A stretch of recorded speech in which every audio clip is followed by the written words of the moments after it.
أكبر فضيحة وظلم بكل تاريخ جائزة الكرة الذهبية. فضيحة وظلم كبير مش لازم ينسكت عنه نهائيا، لأنه هاي المرة تخطت كل الحدود.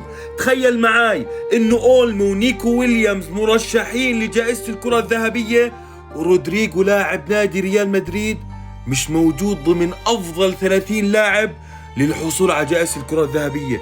رودريجو اللي أبدع وولع الدنيا مع نادي ريال مدريد، اللي حقق لقب دوري أبطال أوروبا، السوبر الإسباني، الدوري الإسباني، السوبر الأوروبي، وجاب كل البطولات الممكنة مع نادي ريال مدريد، وكان الرجل الثاني بعد فينيسيوس جونيور بلينغهام، مش موجود ضمن جائزة الكرة الذهبية. كول بالمر موجود، تخيل بالمر موجود، رودريجو مش موجود. أولمو لاعب برشلونة الحالي، نيكو ويليامز موجود، ورودريجو مش موجود. هذا إن دللك على إشي،